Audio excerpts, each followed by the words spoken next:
এই চরমোনাই পীর যুগে যুগে বাংলার জমিনে যতবারই ওলামাকে একত্র হয়েছে, আন্দোলন করেছে, তাদের পিছন থেকে ছুরি মেরে ইসলামকে ধ্বংস করেছে।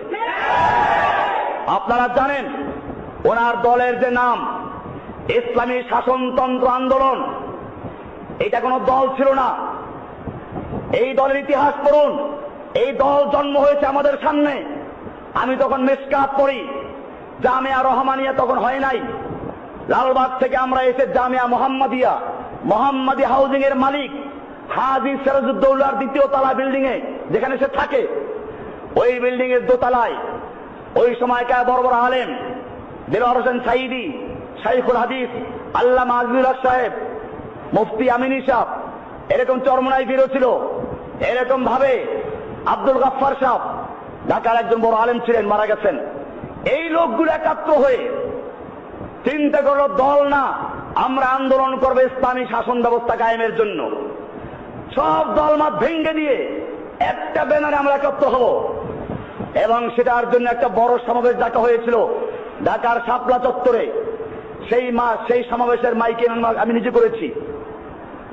এত বড় আশা নিয়ে যখন কাজ শুরু হলো এবং এখানে সিদ্ধান্ত হয়েছিল এটা যেহেতু কোনো দল না, আন্দোলন, সুতরাং এটার কোনো নির্দিষ্ট আমির থাকবে না, 2 বছর পর পর আমির চেঞ্জ হবে।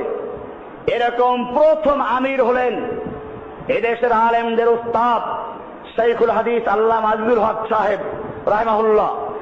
এরপরে যখন চরমোনাই পীর দ্বিতীয় নাম্বার এটার মালিক হয়ে গেলেন, সভাপতি নির্বাচিত হলেন, এরপরে এই যে ছিনতাই হলো, ওখান থেকে আর বের হতে পারল না। শাসনতন্ত্র আন্দোলন চুরি হয়ে গেল।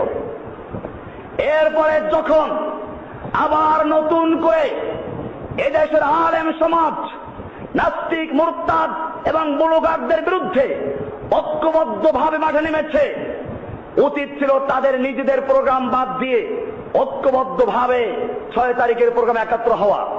তারা করলো কি, সেই প্রোগ্রামের সাথে একটা রাজনৈতিক স্লোগান দিল, হ্যাঁ আমরা একমত আছি, কিন্তু তারা ইহুদি খ্রিস্টানদের সাথে আতাত করে নিজেরা তাদের ছত্র ছায়ায় একটা সম্মেলন করে উধাও হয়ে চলে গেছে,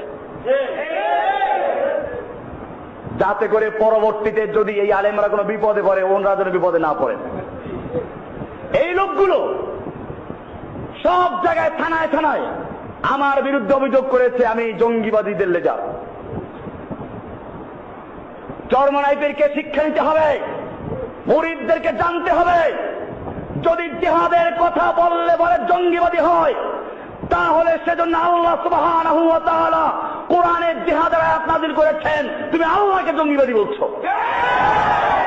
জিহাদের হাদিস আল্লাহ রাসূল বলেছেন, আল্লাহ তাআলা বলছেন, ইন্নাল্লাহা ইউহিব্বুল্লাযীনা ইউকাতিলুনা ফী সাবিলিহি সাফফান, নিশ্চয় আল্লাহ ভালোবাসেন ওই সমস্ত লোকদেরকে যারা আল্লাহর রাস্তায় কেতাল করে, যুদ্ধ করে কাতারবন্দী হয়ে।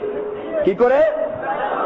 তাদেরকে আল্লাহ ভালোবাসেন। কেতাল কোরআনে আছে, যুদ্ধ কোরআনে আছে। এমনি ভাবে আল্লাহ সুবহানাহু ওয়া তাআলা সূরা তাওবার 111 নম্বরে বলেছেন, ইন্নাল্লাহা আশতারা মিনাল মুমিনিনা আনফুসাহুম ওয়া আমওয়ালাহুম বিআন্না লাহুমুল জান্নাহ ইউকাতিলুনা ফী সাবিলিল্লাহ, নিশ্চয় আল্লাহ তাআলা মুমিনদের জান এবং মাল ক্রয় করেছেন জান্নাতের বিনিময়ে। ইউকাতিলুনা ফী সাবিলিল্লাহ, তারা আল্লাহর রাস্তায় কেতাল করে, যুদ্ধ করে। আল্লাহর কাছে বিকৃত মাল হস্তান্তর করবে কেমনে সেটা আল্লাহ বলে দিয়েছেন। ইউকাতিলুনা ফী সাবিলিল্লাহি, তারা আল্লাহর রাস্তায় কেতাল করে, যুদ্ধ করে। ফায়াকতুলুনা ওয়া ইউকতালুন, তারা মারে আর মরে।